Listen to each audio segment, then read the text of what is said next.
In today's complex world, the ability to analyze and make sound judgments is highly valued.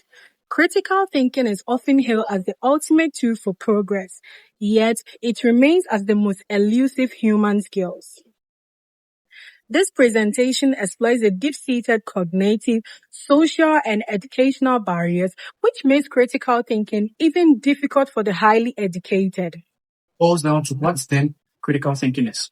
Critical thinking is simply thinking carefully about something before deciding what to believe or what to do, which is asking questions, not just jumping into conclusion, finding facts and then evidences. In daily life too, critical thinking helps to solve everyday problems.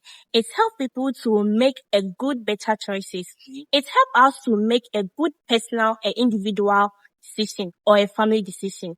It also helps us to think clearly before. So critical thinking matters in economics, democracy, and our daily life. In economics, critical thinking helps people to make wise financial and economic decisions.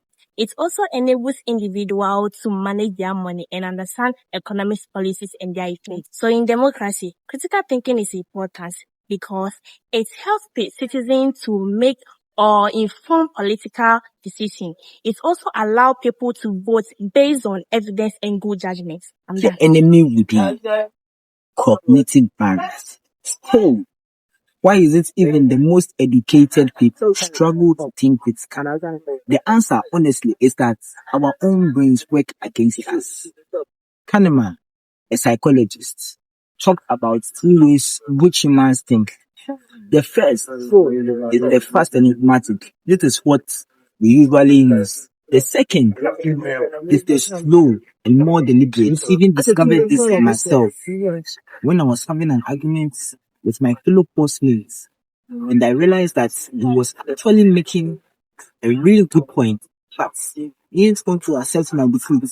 So I kept on finding ways and means to defend my arguments. Yes, lastly, to the Dunning-Kruger effect, and this one it's interesting because it says the less one knows about the topic, the more confident they become. Believe it or not, it actually creates a blind spot where you don't really even realize what you are missing out on. The educated blind spot. The educated blind spot implies an education without deliberate self-awareness can cloud people's judgment into defending a poor reasoning rather than correcting it. Some of the core dimensions of the educated blind spot are as follows. 1. The Dunning-Kruger inversion. A great philosopher, Confucius, once said, "The first step to wisdom is knowing what you don't know." A lot of people know the Dunning-Kruger effect as describing how the unskilled overestimate their competence, but mostly ignored is its upper end. Thus, how highly skilled individuals underestimate their vulnerability to bias. They assume that their expertise exempts them from bias. We've talked about all the problems, but how do we actually fix this? Well, the truth is, we can't rewire how our brains work, but we can build a better habit, starting with how we educate people. School needs to stop just rewarding the right answers and start encouraging students to debate, ask questions, and change their mind. You learn way more from a good discussion than from memorizing a textbook. Critical thinking also needs to be taught as an actual skill. Things like how to tell if a source is reliable, how to spot a misleading argument.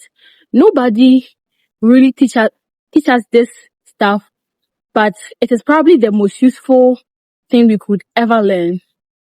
So with AI and fake videos circulating now, knowing how to navigate information is survival.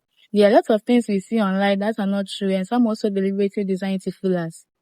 Leaders and teachers need to lead by example. When someone in authority admits they were wrong, it shouldn't be seen as embarrassing. That's exactly the behavior we need to normalize. Human nature can't be fixed, but we can change the way we think. when we are intentional about it. So education alone doesn't fix this. If anything, educated people just become better at defending bad thinking. And that is exactly why critical thinking is so difficult. It's not about how much you know, it's about how willing you are to challenge what you think you know. Now, emotional reasoning. When something feels wrong to us, we just assume it is wrong. Our emotions, pride and loyalty to certain groups all get in the way for us to think clearly. Critical thinking is difficult because it's an unnatural act. It requires us to question our instincts, challenge our friends, and admit our ignorance. But it's also transformative for our health. The goal of education shouldn't just fill its heads with facts, but also be possible of being wrong. Only then we can truly solve the complex problem of our own world. How to address educational obstacles. One is practical intellectual humility. When we talk about practical intellectual humility, it's the distinguish between confidence in a method and certainty about a conclusion. Again, metacognitive reflection is regularly seek for deep insight on thoughts before making conclusion. Gross discipline exposure. This engage with fields outside your expertise to disrupt limited thinking. Now, this is the argument from Group 1. We argue that critical thinking is one of the most essential skills in man's daily life.